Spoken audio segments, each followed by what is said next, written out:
हाँ, आप अपनी स्क्रीन पे देख सकते हैं कि हम सबसे पहले मेरे साथ जोर से बोलिए भारत माता की जय। दोस्तों, कुछ लोगों से पैसा नहीं संभलता, कुछ से सक्सेस नहीं संभलती और मुझसे मेरी खुशी नहीं संभल रही है। समझ में नहीं आ रहा है क्या ही कर डालूं। अब तक शरीर का रोआ रोआ नाच रहा है, दिल जिगर नजर पलक पावड़े सब अभी तक गिद्दा डाल रहे हैं। सांसें पहले प्यार में पड़े आशिक की तरह अब तक नॉर्मल नहीं हो रही हैं और दिल कर रहा है कि घर की छत पर जाकर बस जोर जोर से चिल्लाता फिरूं कि yes yes we did it. जी हाँ, हमने कर दिखाया। हमने वो कर दिखाया जो आज तक अमेरिका से लेकर रूस और चीन जैसे देश तक नहीं कर पाए।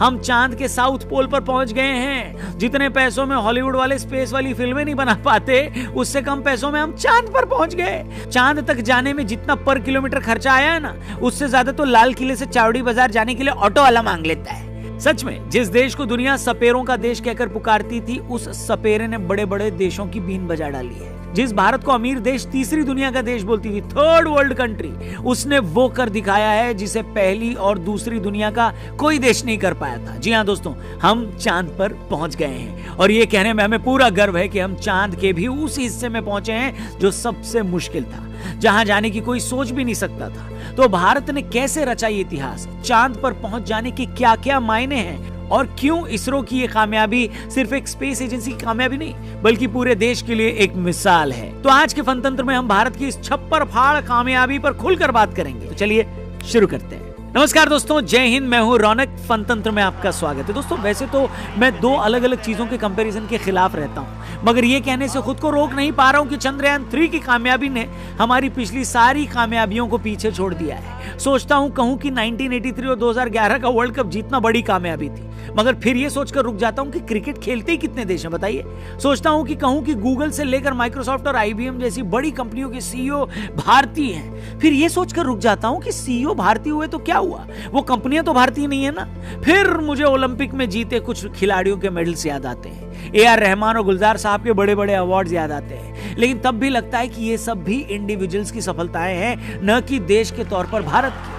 मगर जब चंद्रयान 3 की कामयाबी के बारे में सोचता हूं, इसका इंपैक्ट देख रहा हूं और ये देख रहा हूं कि पूरी दुनिया की मीडिया इसकी चर्चा कर रही है। विक्रम लैंडर के चांद पर पहुंचने के कुछ देर में नासा अपने ट्विटर से इसकी बधाई दे रहा है। पाकिस्तान को सांप सूंघ गया है, चीन को कोरोना वाला चमगादड़ सूंघ गया है और बाकी दुनिया ये कह रही है कि भारत चांद के उस हिस्से में पहुंच गया है जहां आज तक कोई नहीं पहुंचा। तो यकीन मानना दोस्तों, इसके आगे मुझे सारी सफलताएं बहुत छोटी लगने लगी है।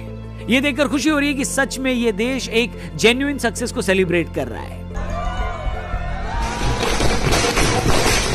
कुछ पल या दिनों के लिए ही सही, पूरा देश उस अचीवमेंट पर प्राउड फील कर रहा है जो किसी एक आदमी या एक स्टेट की नहीं बल्कि पूरे देश की अचीवमेंट है। सही मायनों में अब जाकर लग रहा है कि हाँ, हमने सच में कुछ ऐसा बड़ा अचीव किया है जिसका ढिंढोरा हम पूरी दुनिया में पीट सकते हैं और दुनिया से ये कह सकते हैं कि हाँ, ये हमने किया है। वो भी उस देश ने किया जिसको नीचा दिखाने में अमीर देशों ने कभी कोई कसर नहीं छोड़ी। आपको याद होगा, जब भारत अपने मंगल मिशन में कामयाब हुआ था तो न्यूयॉर्क टाइम्स ने एक भद्दा कार्टून छापकर हमारा मजाक उड़ाने की कोशिश की थी। जब चंद्रयान 2 अपने मिशन में कामयाब नहीं हुआ था तो पाकिस्तान के कार्टून मंत्री फवाद चौधरी ने घटिया ट्वीट करके हमें नीचा दिखाने की कोशिश की थी। और छोड़िए, इसी चंद्रयान 3 को लेकर हमारे एक एक्टर प्रकाश राज ने एक बेहुदा कार्टून शेयर किया था ट्विटर पर। मगर जैसा कि दुनिया का दस्तूर है, नेगेटिव इंसान अपनी नेगेटिविटी के साथ कुड़ता रहता है और काम करने वाले आगे बढ़ते रहते हैं। और इस बार भी ऐसा ही हुआ। मजाक उड़ाने वाले अपनी भद्द पिटवाते रह गए और चंद्रयान 3 ने इतिहास रच दिया। अच्छा, आप में से बहुत सारे लोग शायद अभी ये सोच रहे होंगे कि हम चांद पर पहुंच गए तो क्या, इससे हमें फायदा क्या होगा। इससे पहले कि मैं उन प्रॉफिट्स के बारे में आपको बताऊं, मैं आपको एक ऐसे प्लेटफॉर्म के बारे में बता देना चाहता हूं जिसमें आपको सिर्फ हाँ या ना में जवाब देकर खूब सारा प्रॉफिट मिल सकता है। प्रोबो ऐप के बारे में बता रहा हूं मैं। डिस्क्रिप्शन में इस ऐप का लिंक दिया, उस पर क्लिक करके इसको जल्दी से डाउनलोड करें। Cricket, crypto, football, even weather जैसे टॉपिक्स पर आप अपना ओपिनियन दे सकते हो, सिर्फ यस या नो में। अब क्रिकेट की बात हुई है तो क्या लगता है, एशिया कप में इंडिया पाकिस्तान के खिलाफ मैच जीतेगी? यस या नो, दो ही ऑप्शन है। इतने आसान से सवाल होते हैं। हमने अपना ओपिनियन दिया है और क्वांटिटी बढ़ाकर इन्वेस्ट किया है। और आपका क्या ओपिनियन है? आसान से ऐसे बड़े सारे सवाल हैं। यस या नो में ओपिनियन दो, पैसे कमाओ और जीते हुए पैसे बड़े आसानी से आप विड्रॉ भी कर सकते हो पेटीएम, गूगल पे वगैरह से। ठीक है, बस ऐप डाउनलोड करना है, डिस्क्रिप्शन में लिंक दिया है। ऐप का नाम है प्रोबो। वीडियो में आगे बढ़ते हैं। तो चंद्रयान 3 की कामयाबी के खुमार में पूरा देश डूबा हुआ है, लेकिन कुछ सवाल हैं जो बहुत से लोगों के जहन में आ रहे हैं। आप ये सवाल पूछ सकते हैं कि हाँ रौनक भाई, हम चांद पे पहुंच गए, अच्छी बात है, मगर चांद पर पहुंचने से हमें मिलेगा क्या? अब आप ये भी पूछ सकते हैं कि भले ही चंद्रयान 3 सिर्फ 615 करोड़ खर्च करके चांद पर पहुंच गया, मगर इतने पैसे भी हमने क्यों लगाए, आखिर इसका रिटर्न क्या है? तो सिलसिलेवार तरीके से आइए इन सारे सवालों के जवाब दे देते हैं। वीडियो कड़क लगे तो और भी लोगों तक पहुंचाइएगा, शेयर करिएगा, ठीक है?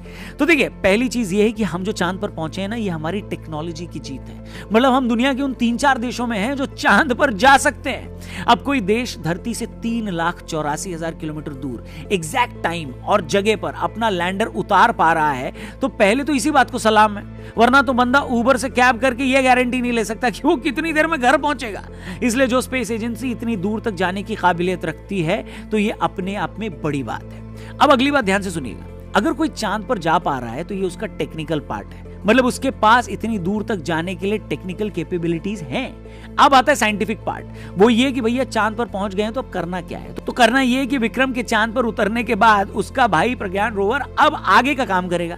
वो चांद की मिट्टी चेक करेगा, वो ये देखेगा कि वहां पानी है या नहीं है, वो देखेगा कि चांद की मिट्टी में कौन कौन से मिनरल्स हैं। इसी से ये पता चलेगा कि चांद पर कोई कंस्ट्रक्शन कर सकते हैं या नहीं। अब ऐसा तो नहीं है ना कि चांद पर अगर कोई मिशन सेट करना हो, वहां कुछ बनाना हो, तो धरती से तो सीमेंट के बोरे ट्रॉली में भरकर भेजेंगे नहीं, है कि नहीं? तो अगर चांद पर जिंदगी ढूंढनी है तो ये सब वहीं ढूंढना पड़ेगा। दूसरी बात यह कि चांद की ग्रेविटी धरती के 1/6 है, इसलिए फ्यूचर में चांद को हम बाकी स्पेस मिशन के लिए एक बेस के तौर पर भी इस्तेमाल कर सकते हैं। मतलब अगर चांद पर पानी मिलता है और उसे सूरज की रोशनी से, इलेक्ट्रोसिस से हम पावरफुल फ्यूल, लिक्विड ऑक्सीजन और लिक्विड हाइड्रोजन बना पाते हैं, तो हम चांद से ही दूसरी जगहों के लिए मिशन लॉन्च कर सकते हैं। तो भाई ये तो हुई वो बात कि हमें मिलेगा क्या। अब आते हैं इसके कमर्शियल पार्ट पे। तो देखिए, पहली बात तो ये दोस्तों कि दुनिया की बाकी इंडस्ट्रीज की तरह आज स्पेस इंडस्ट्री भी $multi-billion की इंडस्ट्री है। आज भारत का हिस्सा इस इंडस्ट्री में सिर्फ 2% के आसपास है, जबकि हम इसे 9% के आसपास ले जाना चाहते हैं। यहां तक कि मून इकोनॉमी भी हजारों करोड़ रुपए की हो गई है। ऐसी बहुत सारी कंपनियां हैं जो स्पेस साइंस और इसके इनोवेशन में अरबों रुपया लगाने के लिए तैयार है, मगर इन कंपनियों को पहले यह पता हो कि भैया दुनिया की कौन कौन सी स्पेस एजेंसी चांद पर जाने की काबिलियत रखती हैं। जैसे हाइपरस्पेस नाम की कंपनी है जो इंटरनेशनल स्पेस शटल का भी एक पार्ट मैनेज करती है। इसने हाल ही में हमारे साथ एक MOU साइन किया है। अब इन जैसी कंपनियों को अपने मिशन भेजने के लिए लॉन्च व्हीकल चाहिए होते हैं। अब इन कंपनियों ने जब देखा कि भारत ने GSLV Mark 3 के जरिए चंद्रयान मिशन को लॉन्च किया, तो ये हमारे लॉन्च व्हीकल की सर्विस देने के लिए हमें करोड़ों अरबों रुपए देंगी। सभी जानते हैं कि इसरो जैसी कंपनियां नासा से बहुत कम कॉस्ट पर काम करती हैं, और जैसा कि हर धंधे में होता है, अगर आप क्वालिटी मेंटेन करते हैं तो काम उसी को मिलता है जो कम पैसे में काम करके देता है कि नहीं? आज हमने चांद पर लैंडर और रोवर भेजा है। इस मिशन की सक्सेस के बाद हम जल्द ही अमेरिका की तरह वहां आदमी भी भेज सकते हैं। मतलब सिर्फ इस एक सक्सेस से क्या कुछ हो सकता है, हम इसका अंदाजा नहीं लगा सकते। इसे आप ऐसे समझिए कि आज से सिर्फ 250 साल पहले भी अगर किसी को यह कहते कि भैया मेरे पास एक ऐसी चीज है जिसमें अमेरिका में बैठा आदमी भारत में बैठे आदमी को न सिर्फ देख सकता है बल्कि उससे बात भी कर लेगा, तो लोग उस पर हंसते हैं कि नहीं? फिर उसे जूते मारते और बाद में उसे पागल खाने में बंद करवा देते। आज से 300 साल पहले अगर कोई यह कहता कि सिर्फ एक बटन दबाने से पूरे अंधेरे महल में रोशनी हो जाएगी, तो लोग उसका भी मजाक उड़ाते। लेकिन आज ये चीजें इतनी कॉमन है कि हैरान होना तो दूर, हम इसे दिन रात यूज कर रहे हैं। यही ताकत है साइंस की। इसलिए जो लोग भी चंद्रयान 3 की सक्सेस को कम आंक रहे हैं या उसके फायदों पर डाउट कर रहे हैं, उन्हें जरा भी अंदाजा नहीं है कि हमने तरक्की की दिशा में कितना बड़ा कदम उठा लिया है।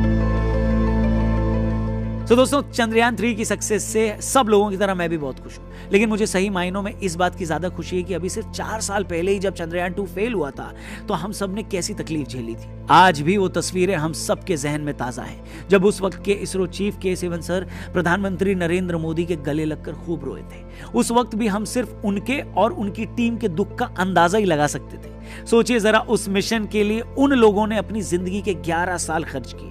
3,80,000 किलोमीटर के सफर पर निकला चंद्रयान अपनी मंजिल से सिर्फ 2 किलोमीटर पहले ही फेल हो गया। मतलब उसने 3,78,000 किलोमीटर का जो सफर ठीक ठाक तय किया, उसके कोई मायने ही नहीं रह गए। बस आखिरी कदम से पहले की एक गलती ने सालों की मेहनत पर पानी फेर दिया।